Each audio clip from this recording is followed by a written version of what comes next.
Assalamualaikum warahmatullahi wabarakatuh. Alhamdulillahirabbil alamin. Kita memasuki hari ketiga pada bulan Ramadan. Seharusnya bulan Ramadan ini menjadi syahrul imsak. Esensi dari puasa bulan Ramadan adalah imsakun, menahan diri.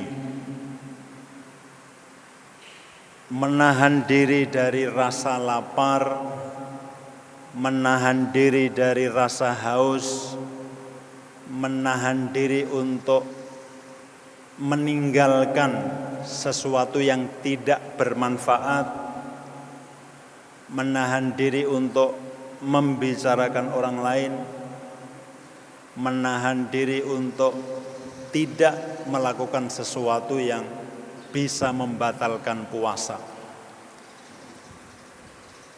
Dalam definisi sederhana, puasa adalah menahan diri dari rasa lapar dan haus. Ikhwati al-ahibah, ternyata untuk kategori pertama ini saja, yaitu menahan diri dari rasa lapar dan haus, itu tidak mudah dilakukan. Kita seringkali terjebak pada perilaku yang membuat kita berlebihan, kelewatan, atau beruah dalam bahasa Jawa. Padahal jelas bahwa tujuan utama kita berpuasa Ramadan adalah al-imsak, menahan diri.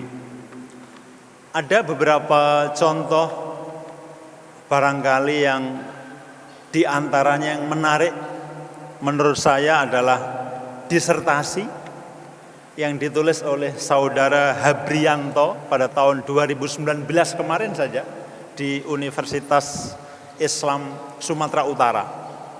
Disertasi ini menarik sekali, kurang lebih judulnya Analisis Pola Konsumsi pada Bulan Ramadan. Yang menarik adalah temuannya. Kurang lebih temuannya begini, ini tebal sekali, ada PDF-nya.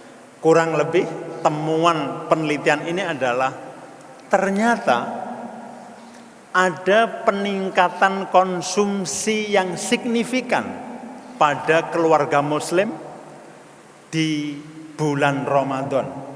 Bahkan peningkatan ini bisa mencapai 30 atau 50% dari belanja di bulan-bulan sebelumnya. Ini tentu secara kasat mata, peningkatan ini kontradiksi dengan esensi puasa yaitu imsak. Bagaimana kita mengartikan menahan diri, kok ternyata pola konsumsi kita sebagai individu dan sebagai keluarga justru meningkat di bulan Ramadan.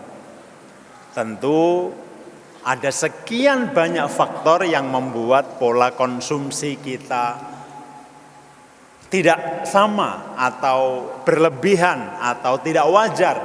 Di antaranya tentu utamanya adalah kemampuan daya beli, pendapatan yang memadai, uang yang lebih. Yang kedua tentunya yang paling utama adalah pemahaman yang benar terhadap agama. Nah, menariknya kata Pak Dr. Habrianto ini, ada nuansa balas dendam bagi seorang shaim, bagi seorang muslim. Kira-kira begini ilustrasinya, biasanya kita makan 3 kali dalam satu hari, pagi, siang, dan sore atau malam. Tiba-tiba setelah 11 bulan kita melakukan ritual, melakukan kebiasaan makan 3 kali, tiba-tiba kita dilarang untuk makan 3 kali dan hanya dibolehkan 2 kali. Ini ternyata memberi dampak kepada pola perilaku makan pada manusia, pada shaim, pada seorang yang puasa secara umum. Dia kemudian berpikir untuk saya akan makan yang banyak. Kalau tidak banyak, saya akan makan yang bermacam-macam. Karena saya sudah dilarang makan selama 1 hari penuh oleh agama. Ini tentu berbeda antara satu orang dengan satu yang lain. Tetapi dari sekian banyak responden yang menjawab, nampaknya memang ada aroma balas dendam yang dilakukan oleh seorang yang sedang berbuka puasa. Biasanya kalau sarapan pagi atau makan siang cukup nasi, lauk, sayur. Tetapi karena ini bulan Ramadan, dia ingin mengagungkan bulan Ramadan, dia ingin meningkatkan syiar Ramadan, kemudian dia membeli semua yang ingin dia makan. Dia melengkapi meja makannya dengan berbagai jenis makanan yang dia inginkan ketika berpuasa. Tetapi sebenarnya pada kenyataannya ketika azan maghrib tiba, ketika dia sudah siap di meja makan, hanya sedikit yang dia habiskan, hanya beberapa gelintir yang dia makan, selebihnya disimpan atau terbuang, naudzubillah. Nah, ini kemudian melahirkan perilaku yang berlebihan dalam konsumsi karena ada keinginan yang berlebihan untuk menambah jenis makanan yang ada di meja makan ketika buka puasa dan ketika sahur, yang kemudian berdampak kepada peningkatan belanja keluarga muslim pada bulan Ramadan. Tentu sekali lagi, abna'i al-hibba, ini dipengaruhi oleh banyak hal, dipengaruhi oleh banyak faktor. Di antaranya tadi saya sebutkan adalah income, tentunya yang utama dalam bahasa ekonomi adalah pendapatan. Sementara yang kedua adalah tingkat keberagamaan atau tingkat pemahaman agama seseorang terhadap perintah Allah Subhanahu wa taala. Sekali lagi, rekomendasi yang menarik yang disampaikan oleh Pak Dr. Habrianto ini adalah nomor 1, bahkan disebutkan di situ, kita harapkan kepada para mubalek, para ustadz, para dai, para guru ngaji untuk menyampaikan nasihat-nasihat agar orang Islam berhemat dalam konsumsi. Bayangkan, ini saya tersinggung juga oleh disertasi ini. Tersinggung seakan-akan semuanya yang salah adalah ustadz, mubalek, guru ngaji, dai, dan lain sebagainya. Padahal tentunya ini adalah sebuah persepsi umum yang dipengaruhi oleh banyak hal, diantaranya oleh kultur, budaya, tradisi, tingkat pendidikan, lingkungan, dan lain sebagainya, dan lain sebagainya. Saya yakin teman-teman ini meskipun laki-laki, kalau buka media sosial banyak juga posting-posting tentang menu buka pertama, menu buka puasa hari pertama Ramadan, menu sahur pertama bulan Ramadan, menu buka puasa hari Ramadan kedua, menu sahur Ramadan ketiga, dan lain sebagainya. Masya Allah, ini kita dihadapkan kepada media yang kadang lebih banyak memprovokasi daripada mengedukasi. Hati-hati terhadap media sosial, kadang sesuatu yang biasa saja nampak indah, nampak menarik, nampak istimewa ketika dipoto, diposting, dan kemudian kita sebagai konsumen membacanya. Ikhwati al-a'izzah, yang panduan yang harus kita ikuti sebagaimana ditegaskan dalam surat Al-Furqan ayat 67 tentang bagaimana pola konsumsi kita sebagai seorang muslim adalah a'udzubillahi minasyaitonir rajim, walladzina idza anfaqu lam yusrifu wa lam yaqturu wa kana baina dzalika qawama. Saya pikir ayat ini sumber utama tentang bagaimana kita berkonsumsi baik di bulan Ramadan maupun di bulan-bulan yang lain. Artinya ketika hampir seluruh perintah dalam Al-Quran atau Sunnah tidak ada pengkhususan pola konsumsi pada bulan Ramadan, mestinya kita juga tidak membedakan antara bulan Ramadan dengan bulan yang lain. Dalam beberapa waktu yang lalu kami pernah menyampaikan bagaimana Rasulullah Shallallahu Alaihi Wasallam berbuka puasa. Beliau hanya berbuka puasa dengan beberapa kurma kering. Beberapa itu tidak satu piring, tidak satu tundun, tidak satu pohon, dan tidak satu meja.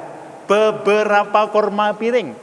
Coba bayangkan ketika kita semuanya berbuka puasa, sirupnya satu gelas, kolaknya satu piring, nasinya satu piring, pisangnya 2 tundun, meskipun tidak habis semuanya tentunya. Ini menunjukkan bagaimana Rasulullah Shallallahu Alaihi Wasallam berbuka puasa. Nah, yang menarik dari ayat ini 2 panduan utama yang disebutkan bagaimana kita berkonsumsi dalam kehidupan kita sehari-hari. Pertama adalah adamul israf wa adamut taktir. Lam yusrifu yang pertama, dan yang kedua adalah walam yaqturu. Ada sekian banyak penjelasan dari para mufassirun dan dari para ahli hadis tentang adamul israf dan adamut taktir. Di antaranya yang paling mudah kita pahami adalah adamul israf ini artinya adalah al-infaq fi maksiatillah. Al-israf huwa, definisi dari boros adalah al-infaq fi maksiatillah. Wa in qallat. Itu gampangnya. Boros adalah, israf adalah mengeluarkan sesuatu untuk kepentingan maksiat meskipun sedikit. Itu boros. Nah, permasalahannya sekarang tentu agama Islam sudah menjelaskan dengan sangat detail sekali apa itu ta'ah dan apa itu maksiyah. Definisi ketaatan dan kategori kemaksiatan tentunya sudah menjadi elemen dasar dalam jiwa seorang muslim. Maka ketika seseorang muslim melakukan infak atau konsumsi atau pembelian sesuatu, maka yang paling utama yang harus difikirkan adalah untuk apa saya melakukan pembelian? Apa tujuan saya mengkonsumsi barang atau jasa ini? Selama itu untuk ketaatan, maka tidak ada kata boros. Contoh yang sederhana, saya berada di daerah yang pendapatan daerahnya tinggi. Mayoritas penduduk muslimnya 95%. Makanya kemudian ketika saya ingin haji, saya harus ngantri selama 15 tahun. Ini urusan lain, tapi saya ingin menggambarkan tentang al-israf ini.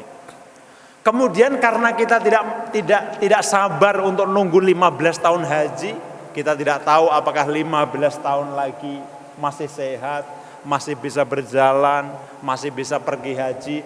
Akhirnya kita mengambil jalan pintas. Kita menggunakan ONH plus. Biasanya ongkosnya 2 atau bahkan 3 kali lipat. Kalau ONH reguler biasanya 40-an, ini bisa jadi 100, 120 dan lain sebagainya. Nah, untuk seorang yang mampu mengeluarkan uang seberapapun untuk taatullah, maka tidak dikategorikan sebagai pemborosan. Dia bayar 120 juta untuk bisa pergi haji dan tidak menunggu lama, maka itu bukan kategori israf.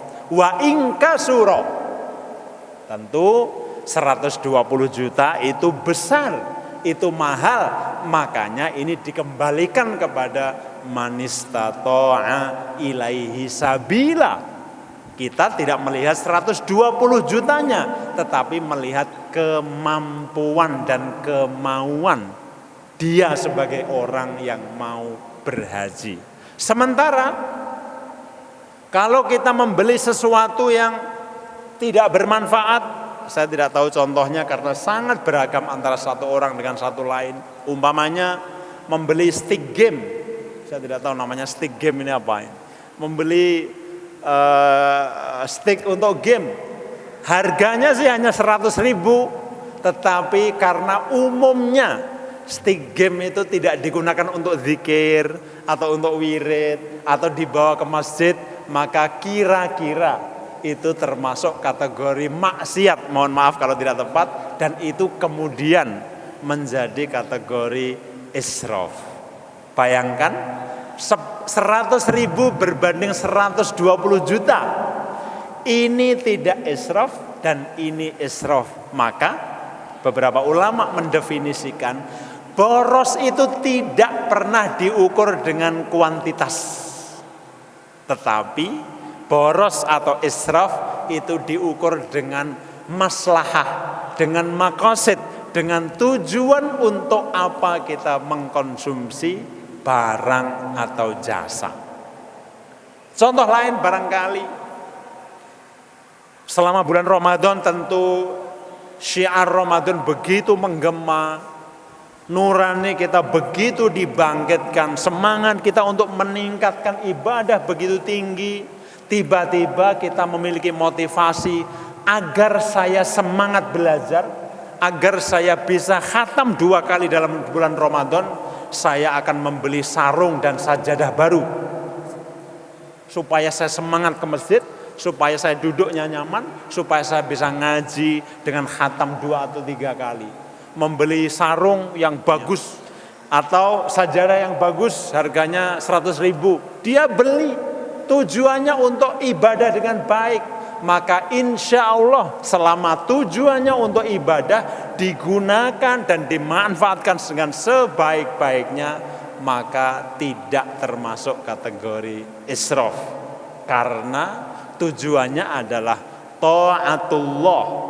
Sementara dalam satu waktu di sisi yang sama atau di sisi yang lain kita menggunakan 10.000, 20.000, 30.000 untuk membeli paket internet di bulan Ramadan. Tujuan kita hanya apa bahasa sekarang, stalking atau stalking, saya tidak tahu. Hanya untuk melihat menu bulan puasa, hanya untuk melihat gambar orang khusyuk beribadah, hanya untuk melihat fulan tarawihnya berapa rakaat, hanya untuk melihat fulan menu buka puasanya apa. Saya pikir itu sesuatu yang kurang bermanfaat bagi kita sebagai seorang mukmin. Maka meskipun 10.000, 20.000, 30.000 paket pulsa yang kita beli itu termasuk pemborosan.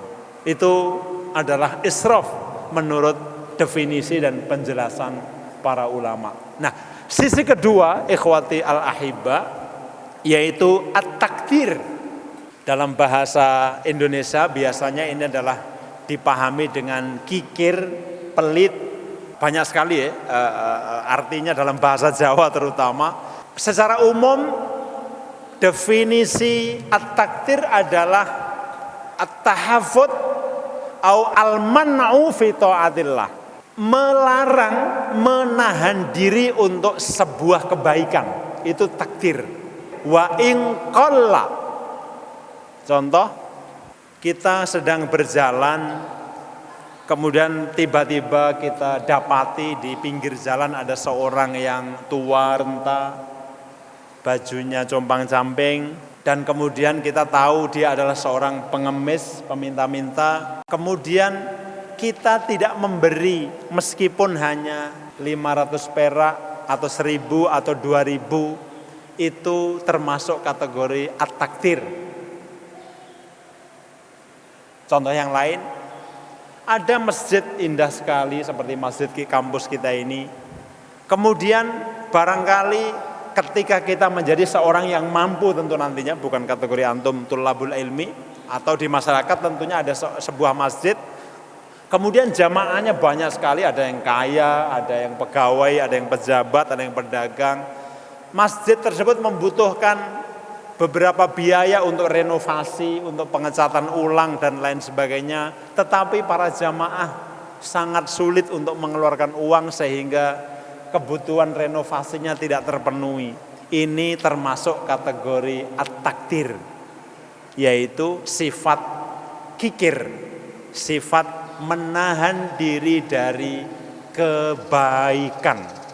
At-takdir, maka biasanya definisi para ulama juga menyebutkan kalau untuk sebuah makan, satu kali makan siang atau malam umpamanya kita membutuhkan 10.000 di suatu tempat, dan itu adalah nilai yang wajar bagi seseorang di tempat tersebut, kemudian kita tidak mau mengeluarkan 10.000 karena kita menganggap mahal, maka perilaku kita yang tidak mau mengeluarkan 10.000 untuk makan itu juga disebut kategori at-takdir, yaitu pelit, al-bukhlu.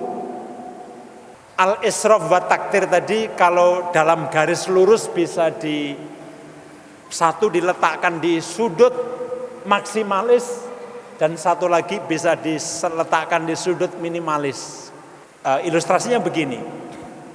Maka tujuan utama yang kedua dari kita berpuasa ini adalah menjaga kesehatan, dan itu sangat erat kaitannya dengan pola konsumsi kita.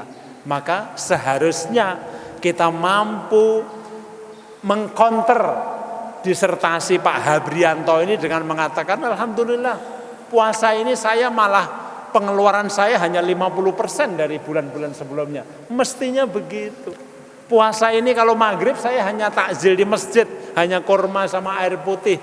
Itulah seorang muslim. Sahurnya saya hanya teh sama roti atau sama nasi secukupnya. Itulah perilaku imsak yang dianjurkan dalam agama kita. Kemudian yang ketiga adalah kepingan atau bagian lanjutan dari ayat Al-Furqan tadi, yaitu wa kana baina dzalika qawama. Ketika kita mampu menghindarkan kita dari sikap boros, ketika kita mampu menahan diri untuk tidak kikir, kemudian kita tidak memberi meskipun hanya 500 perak atau 1.000 atau 2.000, itu termasuk kategori at-takdir. Contoh yang lain, ada masjid indah sekali seperti masjid di kampus kita ini. Kemudian barangkali ketika kita menjadi seorang yang mampu, tentu nantinya bukan kategori antum tulabul ilmi, atau di masyarakat tentunya ada sebuah masjid. Kemudian jamaahnya banyak sekali, ada yang kaya, ada yang pegawai, ada yang pejabat, ada yang pedagang. Masjid tersebut membutuhkan beberapa biaya untuk renovasi, untuk pengecatan ulang dan lain sebagainya. Tetapi para jamaah sangat sulit untuk mengeluarkan uang sehingga kebutuhan renovasinya tidak terpenuhi. Ini termasuk kategori at-takdir, yaitu sifat kikir, sifat menahan diri dari kebaikan. At-takdir, maka biasanya definisi para ulama juga menyebutkan kalau untuk sebuah makan, satu kali makan siang atau malam umpamanya kita membutuhkan 10.000 di suatu tempat, dan itu adalah nilai yang wajar bagi seseorang di tempat tersebut, kemudian kita tidak mau mengeluarkan 10.000 karena kita menganggap mahal, maka perilaku kita yang tidak mau mengeluarkan 10.000 untuk makan itu juga disebut kategori at-takdir, yaitu pelit, al-bukhlu, apalagi bahasanya. Maka Al-israf wa taktir tadi kalau dalam garis lurus bisa satu diletakkan di sudut maksimalis dan satu lagi bisa diletakkan di sudut minimalis. Ilustrasinya begini. Untuk makan di suatu tempat, kita memerlukan 10.000 dalam sebuah paket makan, dalam satu paket makan. Kemudian kita mengeluarkan 15.000, itu berada di ujung israf. Sementara kalau kita tidak mau mengeluarkan 10.000 dan kita hanya mengeluarkan 5.000, itu kita berada di ujung takdir, di sebelah takdir. Sama-sama untuk kepentingan makan. Yang pertama karena itu menjadi kebutuhan, dan yang kedua karena kita menahan diri dari sesuatu yang wajib, yaitu makan. Tentu dalam kategori tertentu konsumsi atau makan adalah sesuatu yang diperintahkan oleh Allah Subhanahu wa taala. Ikhwati al-ahibba, maka dari beberapa definisi ini dapat kita simpulkan di antaranya adalah pertama, dalam perilaku konsumsi atau al-infaq dalam bahasa Syaibani, konsumsi ini tidak hanya menggunakan barang atau jasa ya, tapi dalam konsepnya Syaibani ini lebih luas, yaitu mengeluarkan al-infaq, mengeluarkan untuk sesuatu yang diperlukan, dibutuhkan, bukan sesuatu yang diinginkan oleh seorang konsumen. Maka pertama di antaranya adalah ya ayyuhalladzina amanu kulu min thayyibati ma razaqnakum. Pertama yang harus kita letakkan sebagai dasar konsumsi adalah al-iman, sebagaimana kemarin dijelaskan oleh Ustaz Dr. Hamid Fahmi Zarkasi, bahwa esensi dari perilaku kita harusnya dilandaskan kepada keimanan, dan itu sesuatu yang terpatri, rosikh, maujud, mengendalikan sesuatu yang lain yang kemudian berbentuk perilaku kita sehari-hari. Maka perintah untuk makan didahului oleh perintah untuk beriman dulu. Kalau kita sudah beriman, maka insya Allah kita tidak akan masuk kategori boros dan tidak masuk kategori takdir. Kalau iman sudah terpatri dalam jiwa kita, dalam sanubari kita, maka kita tidak akan segan-segan untuk mengeluarkan berapapun untuk di jalan kebaikan. Sebaliknya, kita juga tidak akan menahan diri untuk memberi berapapun untuk kebaikan. Sebaliknya, kita juga akan sangat berhati-hati dan bahkan tidak akan mengeluarkan berapapun untuk kemaksiatan. Maka tujuan utama dalam konsumsi menurut agama kita adalah al-ibadah, sebagaimana ditegaskan dalam surat Al-Baqarah 172. Kemudian yang kedua adalah menjaga kesehatan. Tentu tadi kita sebutkan di antara tujuan utama puasa Ramadan adalah al-imsak. Kemarin saya share di grup beberapa temuan medis kontemporer bahwa hadis Rasulullah Shallallahu Alaihi Wasallam, sumu tasihhu, berpuasalah maka Anda akan menjadi pribadi yang sehat. Bukan saja telah menjadi perilaku hidup Nabi dan para sahabat, tetapi itu adalah panduan yang sangat penting bagi kita semuanya. Saya lupa namanya, ada seorang dokter di Jepang yang dengan temuannya menghubungkan antara fasting ini, antara puasa dengan kesehatan, beliau meraih Nobel. Ini artinya sungguh disayangkan tentunya dalam satu sisi, yang justru membuktikan secara akademis, secara medis bahwa puasa berdampak kepada kesehatan adalah seorang non-muslim, seorang dokter di Jepang. Ada seorang dokter muslim di Airlangga, saya posting beberapa hari yang lalu, juga menunjukkan betapa hubungan antara imunitas dan puasa ini menjadi sesuatu yang sangat erat dan lekat. Artinya ketika kita berpuasa, ketika kita menahan diri dari rasa lapar dan dahaga, ketika kita menahan diri dari kemaksiatan, iri, dengki dan lain sebagainya, itu kemudian berdampak kepada imunitas tubuh kita dan kemudian berdampak kepada kesehatan kita semuanya. Itulah kenapa sumu tasihhu. Saya yakin tidak ada kawan-kawan kita ini yang kemudian puasa kemudian sakit. Tidak ada yang puasa kemudian sakitnya lebih parah, insya Allah tidak ada. Yang ada adalah yang kebanyakan makan kemudian sakit perut, kebanyakan makan tidak bisa berjalan, kebanyakan makan tarawihnya tidak tenang, kebanyakan makan ngajinya tidak kuat, baru 1 halaman sudah menguap, baru 2 halaman sudah tidak mampu, duduknya tidak betah, itu karena kebanyakan makan. Masya Allah, akhil karim, unduru ila Ghazwati Badrin Al-Kubra, Masya Allah, perang Badar terjadi pada tanggal 17 Ramadan pada tahun kedua Hijriah. Perang Badar ini bukan nonton konser. Perang Badar, bayangkan di negara Arab Saudi, padang pasir, tidak ada rumput, tidak ada pohon, siang-siang, perangnya insya Allah kalau dulu siang ya, saya tidak tahu apakah ada ghazwah min ghazawat itu terjadi di malam hari, saya tidak yakin. Karena dulu tidak ada lampu, tidak ada senjata jarak jauh, tidak ada yang tiba-tiba tombol kemudian sana hancur, kayaknya belum ada. Semuanya adalah al-mubarozah.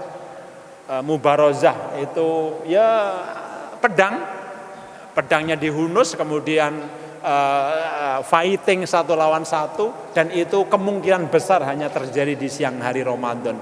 Justru dengan Ramadan itulah umat Islam, Nabi Muhammad SAW dan para sahabat menang dalam perang Badar.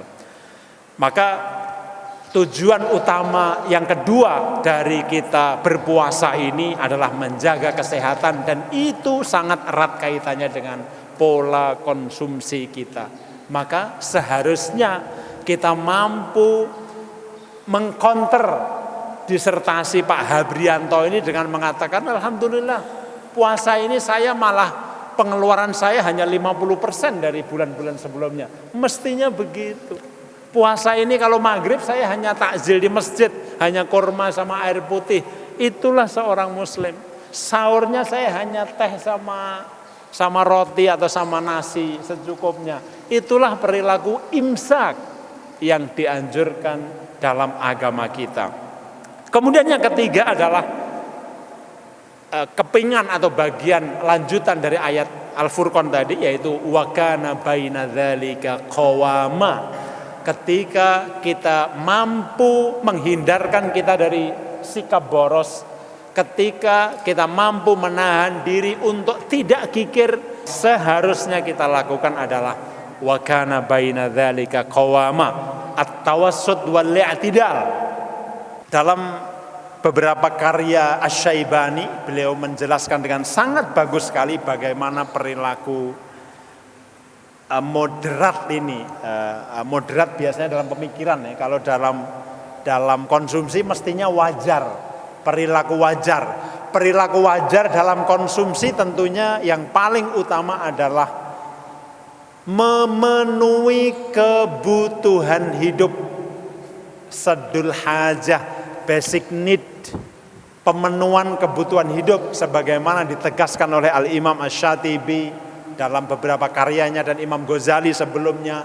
Kebutuhan manusia itu, kebutuhan dasar manusia itu adalah al-ma'kal wal malbas wal maskan. Mohon tidak dibolak-balik, menurut saya prioritasnya jelas. Pertama adalah makanan, kedua adalah pakaian, dan ketiga adalah tempat tinggal.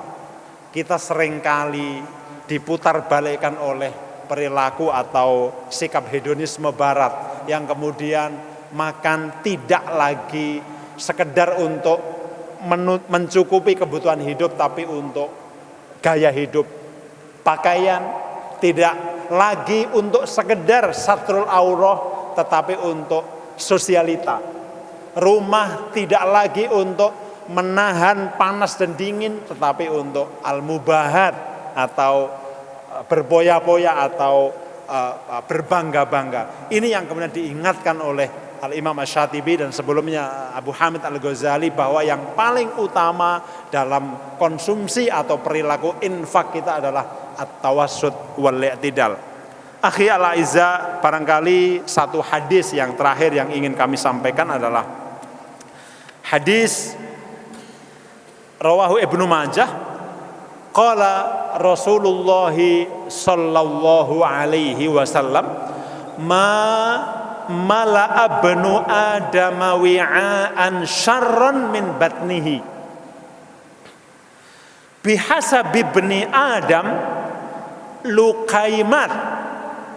Dalam matan yang lain, ukulat yukimna sulbahu fa in kana la muhalata fa'ilan fa thulusun li ta'amihi wa thulusun li syarabihi wa thulusun li nafasihi. Rawahu Ibnu Majah wa qala hasanun sahih. Masya Allah, ini sering sekali disampaikan oleh Dr. Zaidul Akbar yang dikenal dengan jurus sehat.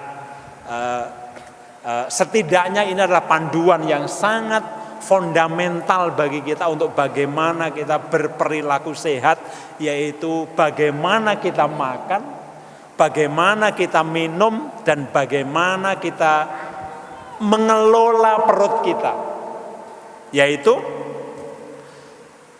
mamala abnu adama wi'aan syarran min batnihi. Masya Allah, yang paling buruk yang dipenuhi oleh anak Adam itu perutnya. Ada seorang mubalek di radio yang aswaja yang biasanya saya setel di rumah itu, nanti katanya di hari akhir ketika perutnya dibuka isinya semen, isinya aspal, isinya kabel listrik, isinya harimau, isinya Masya Allah. Itu tentu ilustrasi saja betapa kadang kita ini mengisi perut kita dengan sesuatu yang tidak bermanfaat, dengan sesuatu yang berlebihan. Tadi ilustrasi Pak Kiai itu adalah ilustrasi at-tama' wal jasya yang sering kali menghiasi manusia. Maka sejelek-jelek yang dipenuhi oleh manusia adalah perutnya. Masya Allah, kalau sudah kebutuhan perut, kadang kita lupa diri. Kita kejar sesuatu yang alasannya untuk mengisi perut. Kita berlebihan dalam mengejar sesuatu yang berhubungan dengan perut. Padahal ditegaskan dalam hadis ini, tidak ada yang lebih hina, tidak ada yang lebih jelek kecuali kita memenuhi perut kita dengan sesuatu yang tidak bermanfaat. Bihasabi ibni Adam ukulat, dalam matan yang lain luqaimat, tasyir, beberapa suap, beberapa potong, sedikit dari makanan yang harusnya kita konsumsi, dengan tujuan utamanya adalah yukimna bihi sulbahu atau yukimna sulbahu, sekedar membuat tulang rusuk kita tegak, sekedar kita kuat beribadah, sekedar kita kuat tarawih kira-kira 55 menit atau 60 menit. Belum panjang akhi. Latas al-antulihina wa husnihina, belum. Baru 60 menit aja kakinya sudah bengkak. Baru 55 menit aja sudah garuk-garuk, sudah kakinya goyang-goyang. Belum apa-apa kalau antum ke Al-Masjidil Haram, Al-Masjid An-Nabawi, Masya Allah qiyamul lailnya luar biasa. Makanya untuk supaya yukimna bihi sulbahu, kita berharap, kita anjurkan sebaiknya tentu kita berbuka dengan sesuatu yang secukupnya saja, dengan sesuatu yang sederhana saja. Kalau mau dilanjutkan, lanjutkan setelah sholat raweh. Kira-kira begitu. Kemudian fa in kana la muhalata, dalam kurung minal akal, kalau terpaksa. Nah, lihat. Makan itu terpaksa dalam hadis. Terpaksa makan karena ada tonjokan umpamanya. Tonjokan itu bukan tonjokan ya. Tonjokan itu dalam bahasa Jawa ada yang nganter makanan. Ada walimah, ada yang akikoh, ada yang nganter makanan. Kalau terpaksa ada makanan, maka fasulusun li ta'amihi. Mari kita manage perut kita dengan sebaik-baiknya. Untuk makanan sepertiga. Saya tidak tahu ini kalau pakai senti atau meteran gimana ngukurnya. Kira-kira makanan yang paling bawah ya. Sulus untuk ta'am, wasulus untuk syarab, wasulus untuk nafas. Fasulusun li ta'amihi, wasulusun li syarabihi, wasulusun li nafasihi. Maka teman-teman yang nafasnya panjang biasanya yang bodinya slim. Ustaz Mustafa ini panjang karena slim. Tapi yang tidak slim biasanya nafasnya tidak kuat. Coba lari dengan Ustaz Mustafa, pasti menang Ustaz Mustafa. Karena slim, karena nafasnya panjang, karena tidak ada yang menutupi saluran nafasnya di perutnya. Apalagi kalau kita kebanyakan makan, yang seharusnya sepertiga kita tutupi dengan 2/3. Dan nafasnya mau dikemanakan? Akhirnya kita megap-megap, artinya akhirnya kita tidak bisa bernapas, dan akhirnya kita ngos-ngosan. Akhirnya berdiri untuk sholat tarawih sekedar 50 menit saja kesulitan kita. Itu akhi al-habib, ahibbai at-tullab al-aizza. Masya Allah, ini panduan yang luar biasa sebagaimana ditegaskan oleh Rasulullah sallallahu alaihi wasallam. Intinya kita harus bisa memanage, mengelola mana yang benar-benar kita butuhkan sebagai basic need, sebagai al-hajat, ad-daruriyah, al-asasiyah, dan mana yang hanya sekedar kita inginkan. Biasanya saya ingin beli ini karena Ramadan. Makanya tadi disampaikan oleh Pak Habrianto dalam disertasinya, kenapa pola konsumsi atau pola belanja keluarga muslim itu justru meningkat? Karena umumnya keluarga muslim tidak bisa membedakan mana yang benar-benar dibutuhkan dan mana yang hanya sekedar diinginkan. Buktinya ketika kita berhadapan dengan meja makan, sejatinya yang kita makan hanya 1 pisang atau 1 jeruk, 1 gelas air manis atau putih, secukupnya makan, dan setelah itu sisanya tidak kita makan. Karena sejatinya hanya itulah yang kita butuhkan. Makanya terminologi yang digunakan adalah ukulat, bukan makulat, luqaimat, bukan lukumat atau lakomat. Sesuatu yang cukup memenuhi kebutuhan perut kita. Sulusun li tu'amihi, wa sulusun li syarabihi, wa sulusun li nafasihi. Aqulu qauli hadza wa nastaghfirullahal azim. Allahumma taqabbal minna siyamana wa qiyamana wa ruku'ana wa khusyu'ana wa takhashu'ana wa tatarru'ana wa tammim taksirana ya rabbal alamin. Assalamualaikum warahmatullahi wabarakatuh.